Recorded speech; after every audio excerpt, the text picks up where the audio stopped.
Hey, everybody. Thank you very much for joining today's call.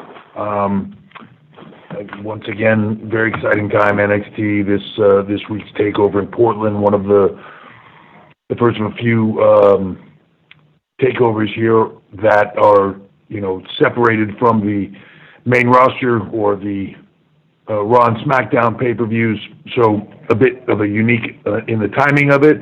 We're coming from Portland, which has always been a great wrestling town, so to speak, with a rich history there. So I'm excited to go there. We always have a very loud and passionate fan base in Portland, so it's exciting to be back there.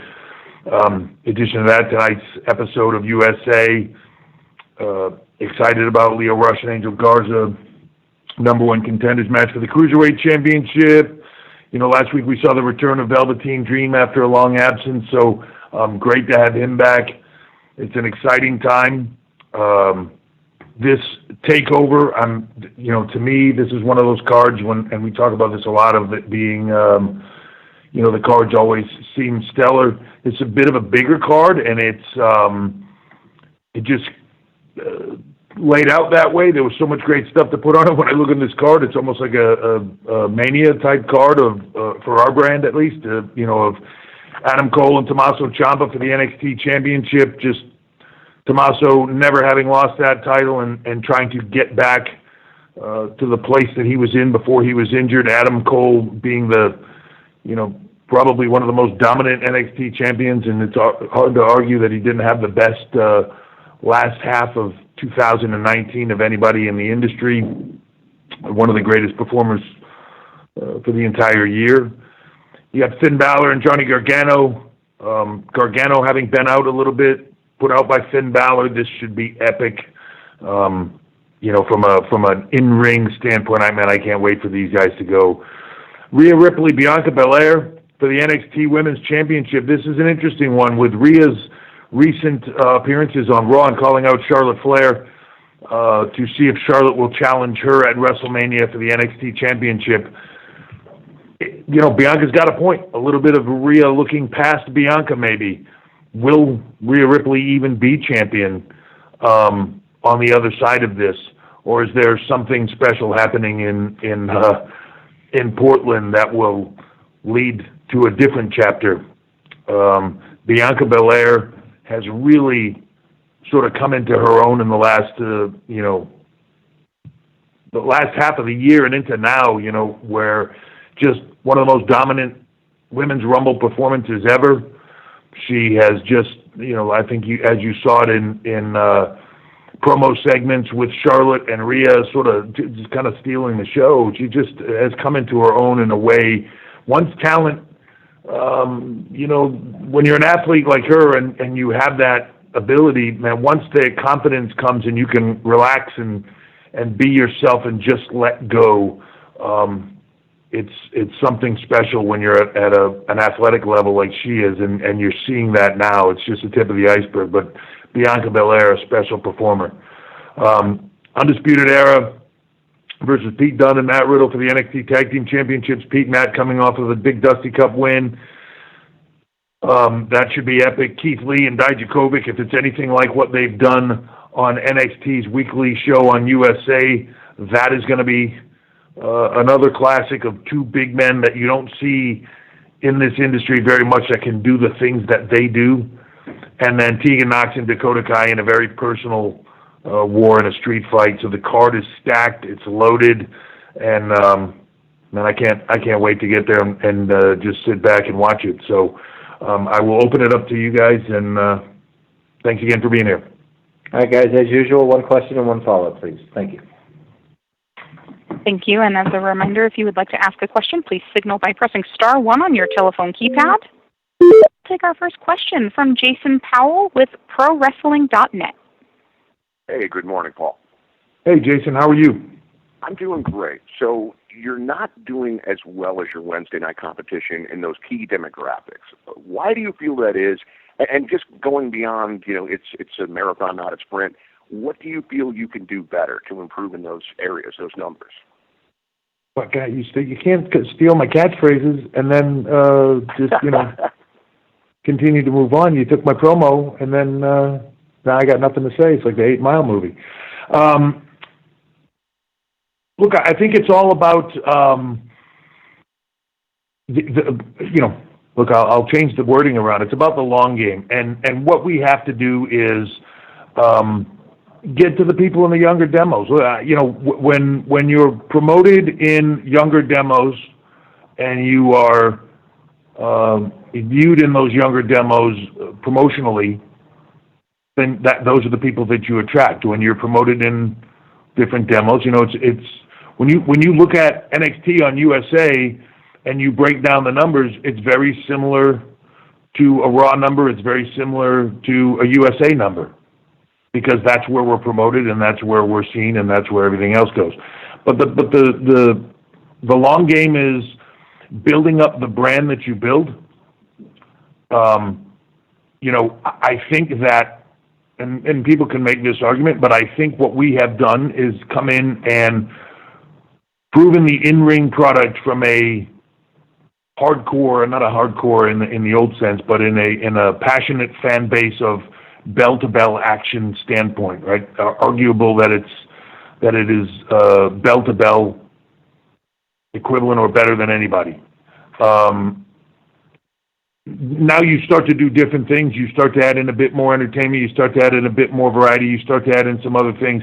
You have to establish it first. I view it no different than establishing a character within an individual show. So, again, when I say it's for the long game, that's what it's for. Now as you establish that brand, now you begin to promote it outside. Now you begin to move outside those things. We'll get those numbers and the demos where they need to be. I'm happy with where the show is. I'm happy with its trajectory right now, and the plans are in place to continue to move it in the direction that we want it to go. And can you also talk about the decision to remove the name Women's from NXT Women's Championship, and why you just didn't add Men's to the NXT Men's Championship? So that was, believe it or not, the internet giantly going into business on something that was a moment in time. There were conversations that were had. It was basically about not having to beat it into the ground when you say it, but it just got run with. And then once, when you have that many people working on a product and something gets taken the wrong way, everybody in trying to do their job just spreads it. There was never an edict. There was never anything. It really was what it was, of just trying not to. If you're showing a graphic, you don't have to say the title belt says women's, the graphic says women's, the announcers say women's, like everybody, like you get it. There's pictures of women there, like you get what it is. You don't have to beat it into the ground. It was more that it just got run with and speculated on. It is what it is. All right. Thank you for the time. We will take our next question from Vincent Diaz with Marca. Hello, Paul. How are you doing? Hey, Vincent. Hello from Spain. I would like to ask you, first of all, finally we got a Spanish talent in WWE. He's on NXT UK, and his name is A-Kid. With WWE coming to Madrid in May for the European tour, I would like to know if there's any chance we get to see A-Kid in a ring in this live show having a one-on-one match. It's a possibility. That's a little bit of time away still, but we'll see as those cards are being laid out. He's absolutely a possibility of being there. And as you know, NXT is not a developmental brand anymore, especially after what happened in Survivor Series. Is it WWE thinking the possibility of having a next NXT Championship match this year's WrestleMania? Well, I think right now the takeover the night before is going to be a pretty epic card. It becomes a difficult task when you say NXT at WrestleMania when you already have, an event that goes maybe 5 hours last year.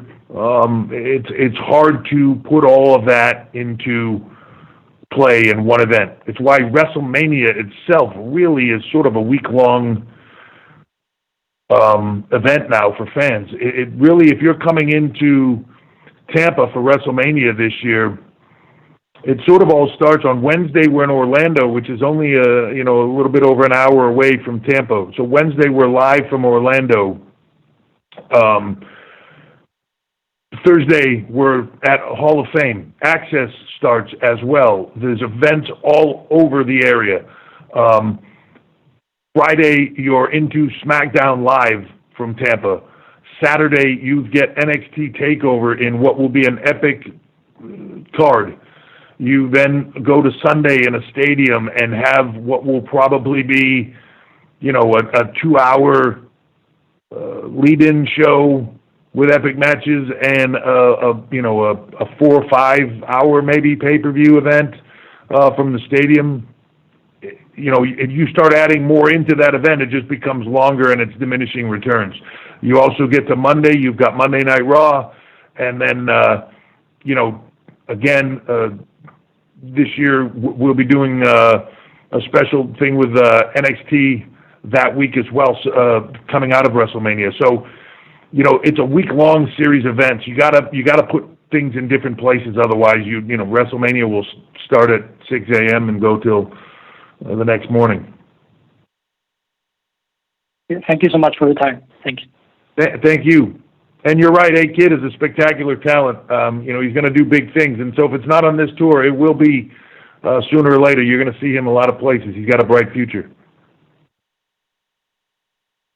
And we will take our next question from Mike Johnson with PWInsider.com. Third. Hey, Paul, how Mike. are you? The mighty have fallen. So, how are you? Yeah, I got to work harder. Sorry. So this weekend is unique in that TakeOver is untethered from a WWE pay-per-view weekend. You did that once before in Connecticut. Given how many matches have been announced, how different should we expect the length of the show, the production of the show, the feel of the show to be from, say, TakeOver the night before WrestleMania or the night before Survivor Series? Because this feels like a much more packed lineup and a larger lineup than usual. So how much more are we looking at in terms of time investment and in terms of production? Yeah, I mean, I'll say it's a much more packed lineup, but I don't know. I feel like every time we have these calls, we say the same thing, like, "Wow, this card is stacked," and then you get to the next one, "Wow, this card's more stacked than the last one," and that's a good thing. I'll be honest. This card was debated on heavily. There were so many things that I wanted to put in there, and I'll be honest, this card could have been a bit bigger. But I don't want to overload the time on this. To me, once you get past a certain time, it's diminishing returns, as I said a few minutes ago, and I think that's been a strength of the brand, is these things are coming in guns blazing, and it goes right through, and people seem to enjoy it. So this card is really one match bigger than the takeovers we've been doing in the past. So you'll see when it lays out, you'll see what it is. But I don't expect it to be like this dramatic difference where you're like, wow, that was totally different from anything else we've seen. I think the quality is there. It's been there every single time. We talk about it every time. How do you surpass that on the next one? That's always the challenge. I think this one will surpass what we've done before. And then the trick will be in Tampa at the night before WrestleMania to outdo it again, and I'm confident that we will. And I'm confident in that because of the talent, because they won't have it any other way. Now, I know you talked a little bit about WrestleMania already, but how much of there is, I don't want to say a fear, but a concern about cannibalizing NXT with the idea of NXT talents cascading over to the main roster leading into WrestleMania? Should we expect something beyond potentially Rhea Ripley and Bianca Belair, or is that pretty much set in stone that, hey, we're going with this story, but the remainder of NXT is going to remain quarantined with NXT? I know things change on a dime within the company, but I think it's kind of fascinating to see, hey, with the 2-hour show and USA Network now, there's potential of more NXT talents appearing on the flagship pay-per-view of the year. What's that conversation been like, and is there a concern about, hey, if we do too much of this, we're hurting TakeOver, we're hurting the weekly series, things of that nature? Well, I think it's, obviously those are conversations that are had all the time on probably a day-to-day basis. But I don't think it's as much. If you look at NXT, the roster is loaded, top to bottom. We probably the strongest women's division of anyone, any roster. Even the men's. I mean, it's deep, and there's people sitting in the pocket waiting to get the shot. Right, that's what makes this so good. There's also the opportunity that people will float back down, or I shouldn't even say down, float over, right? Like Finn. You have those opportunities to crisscross because you have this deep talent roster, and I think sometimes people get so caught in the moments of, well, this is what it is right now, and it should be this, and it should be nothing else. Like, if you could pull in a pitcher for a moment because you needed one, and you use that, and then you move them back over, I think that's a great thing to be able to do on occasion without cannibalizing the brands. If we lost some top people in NXT to Raw or SmackDown, I have no issues with that because I have a deep bench underneath it. That is the whole point of the Performance Center, and everything that we're doing is whether they're homegrown or whether they're somebody that came through the independent scene or whatever that is to have that bench, to have that constantly evolving pipeline so things can move and stay fresh. I don't think that's a strength. People have been saying that about NXT since the very beginning, that's the weakness to it. I don't see that as the weakness. I see it as the strength. That movement can happen at any time, and it keeps things fresh. All right. Thanks for the time. I'm going to go get on hold for the next call. Thanks. Yeah. We will take our next question from Jim Barcelone with Miami Herald. Hey, Jim. Thank you. Hey, Charlotte Flair headlined WrestleMania last year, and now she may be in a program here with Rhea Ripley or whoever the NXT champ will be. I'm just curious, are we looking at this could be a possible NXT Takeover Tampa main event between Charlotte and possibly Rhea or whoever is the champion, and what does Charlotte bring in that whole dynamic, wherever it is? But, there's a certain point in time where when you become a certain level of player, right, whatever you do, wherever you go, whoever you challenge, that's a special thing. I think Charlotte Flair is there, right? She's one of those special talents that's been involved in so much. One of the first women to headline the WrestleMania ever, right? Like, that's history making, and I think she's at that level to where no matter what she does, now where that goes, wherever that goes, it's a huge deal. If that's, her on Raw, her on SmackDown, her on NXT, if that's WrestleMania, that is a huge deal. And I think that's the beauty of having people in a spot like that, is you can do just about anything, and it's a huge deal. As far as where that goes, you have to watch and see. And then Simone Johnson officially signed with WWE. What advice do you give someone like her with the lineage, the background, also at her young age? I don't think that there's any advice I could give her that she doesn't have already coming at her from her dad and her mom. They will know the challenges that she will face of being The Rock's daughter. Look, I don't envy that position because, when we made the announcement and you see the media coverage of that, it's, everywhere, in every conceivable format and every conceivable level, people are talking about it. When she tries to do this, the spotlight is so incredibly bright that you have to be a very strong person. I think it was talked about last night. Somebody told me on FS1 on Backstage that maybe one of the only people that can relate to that situation is Charlotte, right? And she still deals with, to this day, she still deals with that. Well, she gets what she gets because of her dad. She's pushed because of her dad. She's this because of her dad. Like, and my honest opinion is, none of that is true. Charlotte earned every single thing that's put in front of her. She earned. But yet she's still questioned on it, and that's tough. You have to be very thick-skinned and have a very strong resolve. But if there's one thing I know about Simone, having known her for a few years now here, she has that. The reason she's in the PC is not because she's The Rock's daughter. She had a passion to do this. We brought her around the system. Her passion was so evident. When I say does everything, she's putting up the ring, she's picking up towels. She did everything, every time she's ever been here to prove herself in what this is. And it's not a thing, well, I'll just do this for a little bit to show them that I care, and then it's just who she is. You saw that in her dad. She's one of the hardest workers here. She continues to be. She's earned the spot. And she's treated like everybody else here.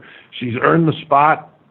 It's hers to lose or to keep. It's hers to succeed at. It's hers to grab and work harder than everybody else. She's like her dad. She stays humble. She's, and in that manner. And even I feel bad right now. I'm just saying, well, she's like her dad. Her dad this. Like, it's not about him. It's about her. And her passion to do this, she loves this. It's her family business. It's her family lineage.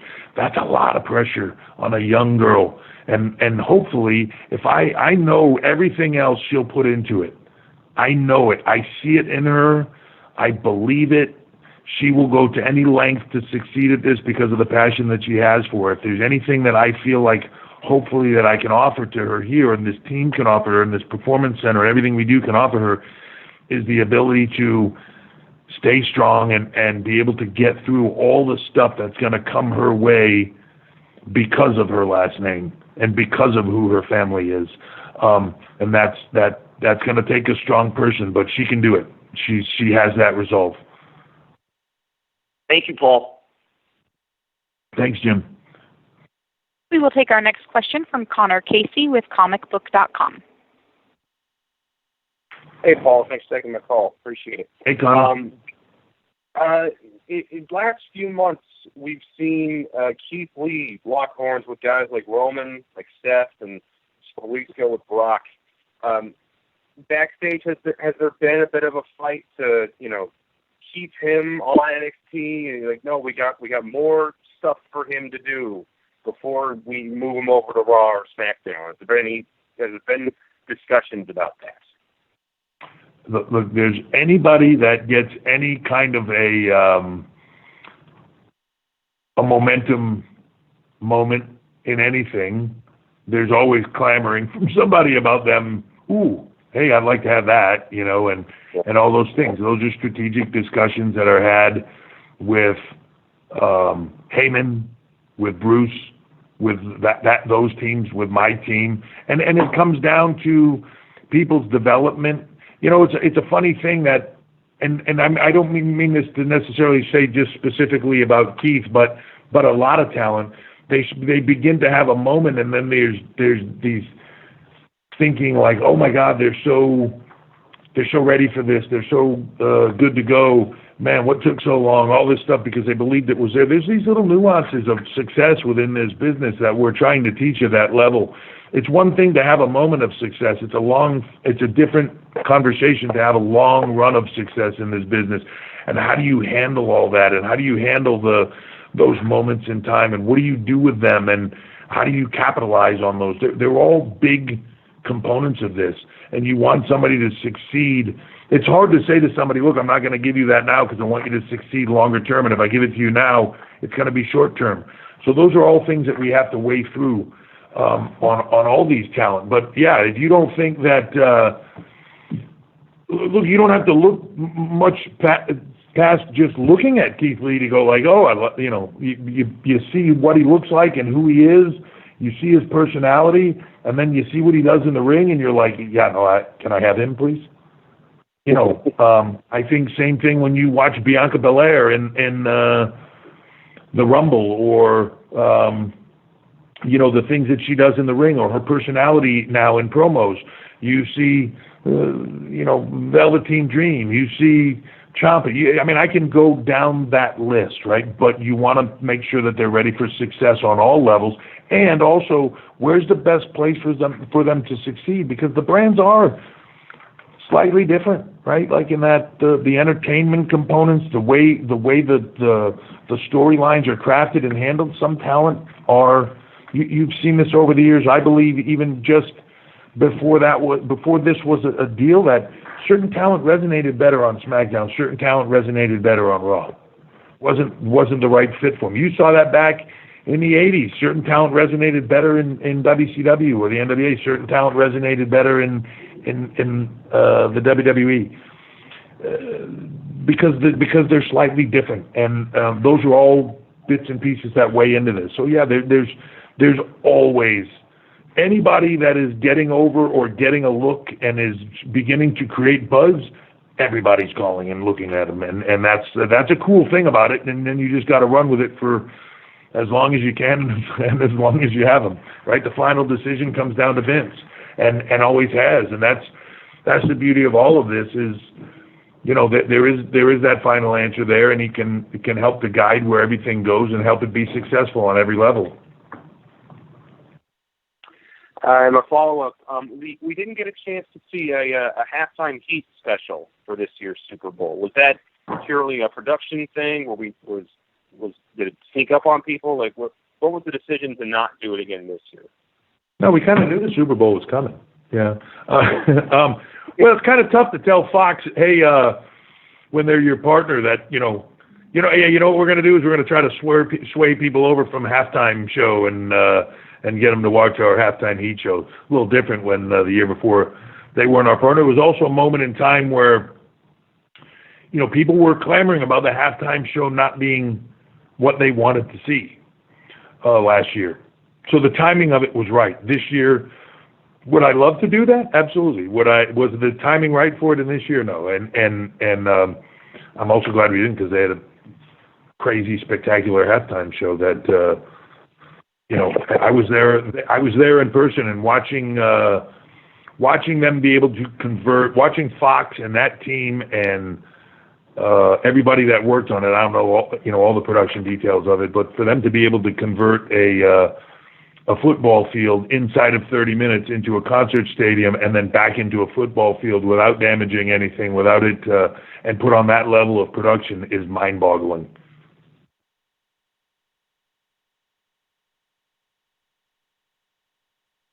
And we will take our next question from Ryan Satin with Pro Wrestling Sheet. Hey, Paul, how's it going? Hey, Ryan, what's going on? Not much, just waking up still here on the West Coast. So you talked about talent floating over, and now we've seen Shayna Baszler on Raw this week. Has she officially shifted to that brand for now? I don't know. I'm scared to see her here. I don't want to get bit. She got sharp teeth, apparently. I guess it's a scary thing. I'm wearing big collar today, just in case. I think that'll play out. There's a fascinating thing for me with that, and there was a ton of buzz, I think, going into Survivor Series and building up people for Becky Lynch and her rise to where she is been insane, and I'm so happy for her. But you have to have that base of opponents and all those things. So hopefully that turns into something massive for both of them, and we see where that goes. Like at this point, I'm not 100% sure as far as right now goes. I sort of look at this like sports teams in a way of where do things net out, and you got to make deals to get people to go different places. As far as I'm concerned right now, Shayna Baszler is still an NXT talent until we make a deal for her to go someplace else. So does that mean there's a moment where a Becky Lynch comes hunting for a Shayna Baszler or vice versa? I don't know yet. We'll see. Cool. And lastly here, you guys had a big signing with Killer Cross and with Timothy Thatcher as well. Can you talk us through the process of signing them and just kind of why you wanted them as part of on the team?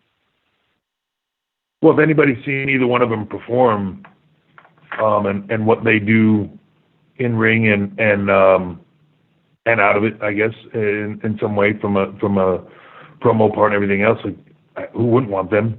So yeah, I was thrilled to have them.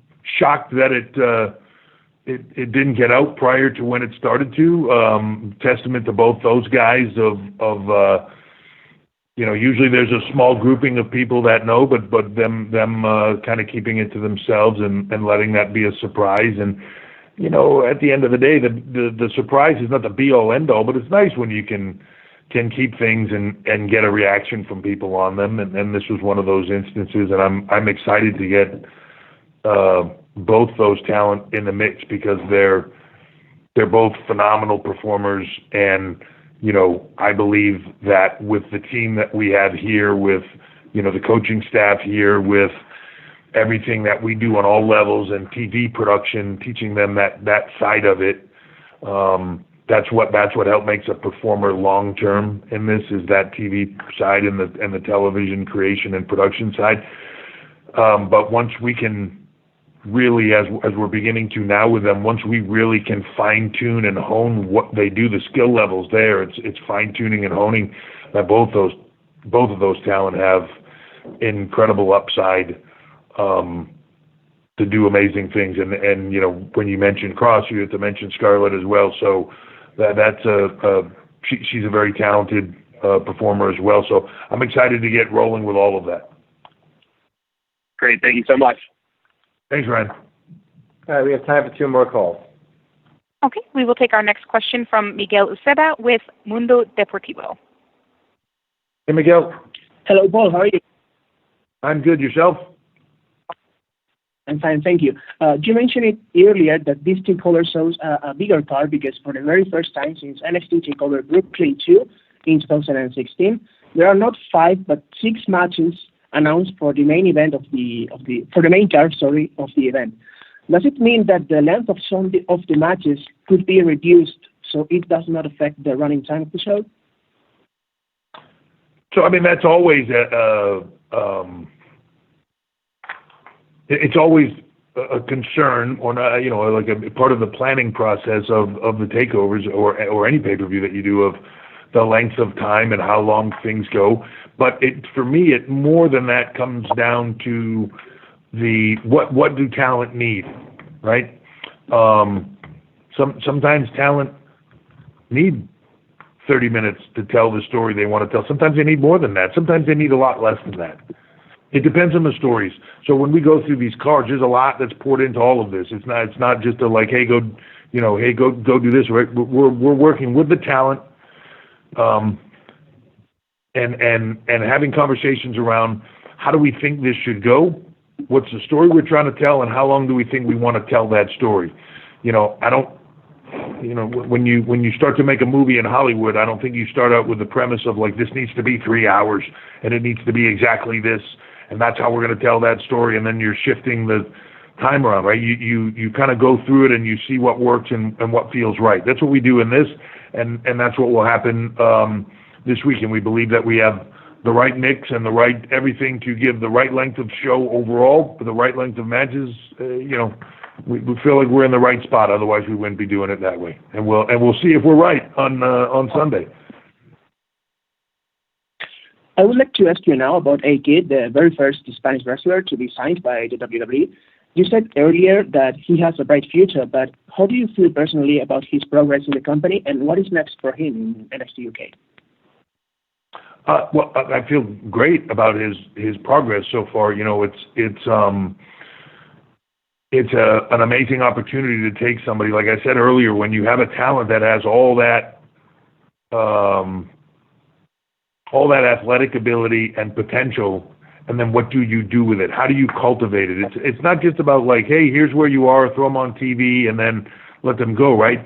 In any sport, in any athletic endeavor, in any form of entertainment, coaching and producing and getting people to that next level is what makes them grow as performers and take that next step. So if you're really just saying, hey, go out there and do what you do, and that's the end of it, then that's tough to get to the next level and grow. We're cultivating talent. We're taking a base of a talent like somebody like an A Kid who has all the potential in the world, and we're going to help him maximize and realize all that potential, hopefully. And he's going to grow a lot, and growing is tough, and it's painful, and it's, we're going to make him get outside his comfort zone and try to do things that he's never done before, and we're going to see if he can succeed at them. But the long-term intent is to make him the biggest star that he can be, so that, a few years down the road, or whatever that is, or soon, he's on and headlining takeovers for NXT UK. He's on or headlining takeovers for NXT. He's on or headlining pay-per-views and, WrestleMania and so on. It's to try to get them to be as big as stars as possible. Okay, Paul, thank you so much for your time. No, thank you. I think so. Yeah, I think everybody thinks so. That's why everybody's asking about him. It's awesome. He's a great talent and a great human being, and everybody is enjoying working with him. And when you have somebody like Shawn Michaels that's over there singing your praises and helping you get along the way, it doesn't get much better than that. And we will take our next question from Justin LaBar with TribLive.com. Hey, Justin. Hey, Paul. Was curious, I want to ask you about your agreement with Full Sail, if you guys are contractually obligated to do TV there every week, or if you have the availability and want to maybe not every week, but to take NXT TV on the road. Obviously, I know that comes with expense, but also, open up, revenue options as well. Has that been discussed at all? Yeah, look, we have Full Sail is one of our most valued partners, I think, that we have in WWE. It's a funny thing. It's almost more like, at this point, almost more like a family relationship than it is just strictly a business relationship.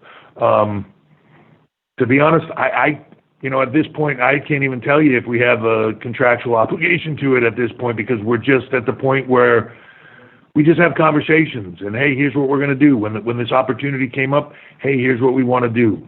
We feel like being here is a strength. We feel like being here long-term is an opportunity and a moment. It's a learning experience for everybody, because people forget what happens here benefits all of WWE. We're not just, through our partnership with Full Sail, we're not just training, talent, in-ring talent. We have producers that are producers and directors that are doing WrestleMania now, and that level of stadium shows that cut their teeth on that job here and wouldn't have had that opportunity otherwise. We have camera guys, same thing. They're weekly now, Raw, SmackDown, doing pay-per-views. They'll do WrestleMania that cut their teeth doing that here. The amount of talent in-ring, outside of the ring, production-wise, writing teams, every aspect of what we do, the stuff that you see and don't see, WWE is it's funny, because people just see what they see on TV and they think that's the end of it, and the machine that is behind it is massive, and us creating the people that are the inside gears of that machine are what happened here at Full Sail. So the partnership goes so far beyond all of that, from just, hey, we're renting out your live facility every Wednesday. It's so much more than that, and we value that partnership at the highest of levels, and I really mean that across the board of the company. It's the Full Sail is like family to us, and part of that partnership. But to that point, we will always do what is best for business, and if we felt like there was a different opportunity with the brand, we absolutely would look into it. There's there'll be a show coming up. We'll have an announcement soon where we're going to be out of Full Sail for a week because there's a prior commitment here and a commitment that they can't change, and we're okay with that. Like there's we've known about it since the very beginning. That they also they're running a very successful college here. And a very successful business of their own. So it's not just about what we need, it's about what we need together and how do we make that work. So they're supportive of us, we're supportive of them, and we do what needs to work best for each other. So, but we can, we can do that however we want to do that and however they want us to do that. Great. And my other question is, Matt Riddle, super entertaining, obviously in the ring, super entertaining on social media and in all of his comments. He continues to call out Brock Lesnar. Obviously, there was an opportunity maybe to see that happen at the Rumble. We didn't get it. The internet says that his comments doesn't necessarily make everybody all the way up to Vince happy. What can you say about Matt Riddle and Brock Lesnar potential ever? Look, I don't know. To be honest with you, I've not asked anybody about it. I've not. No one has expressed their. Certainly Vince didn't express his disapproval of anything that was said, and I'm sure if there would have been an issue, he would have called me directly. I'm not sure you ever met him. He's not shy about that. So, I didn't see that. I've heard what you heard. There was a conversation between the two or whatever, and Matt's Matt, Brock's Brock. If they had a conversation that's between them, they're men, would assume, I don't mean that to be disparaging to anybody, but they're grown adults, let's just say that, right? So they had a conversation. If they did, whatever they decided amongst themselves, to be honest, sometimes I read something like, I don't know if that's a work, if that's legit, I don't know, but to me, I don't care either way. From that standpoint, I'm entertained by it, and if somebody has a problem with it, they come to me, then I'll help deal with the problem. But right now, it is what it is. You're right, Matt is an incredibly talented performer. He's very vocal. He has his own personality and his own viewpoints on things, and that's a great thing. Matt also is a guy that I think Brock is of the opinion. My guess would be that if you're gonna write checks, you better be willing to cash them. And I think Matt writes checks that he can cash in his mind. So who knows? We'll see where it goes. But the sky's the limit for Matt Riddle as a performer, and we'll see where it all goes. All right. Thank you very much. Thank you. Well, that'll wrap up today's conference call. Thank you, everybody. Thank you very much for the call.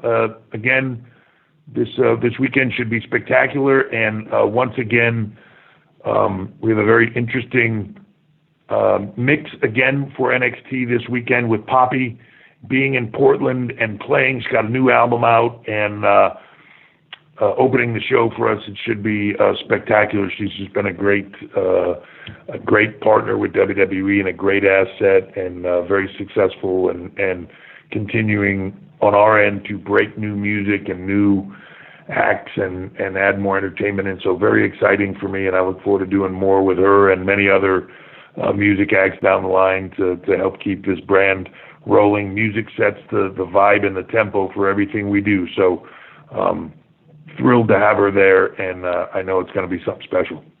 So thank you guys for the call. I appreciate it as always. We'll see you Sunday. Talk to you after the show, and thank you again. Thanks, everybody. Talk to you Sunday night.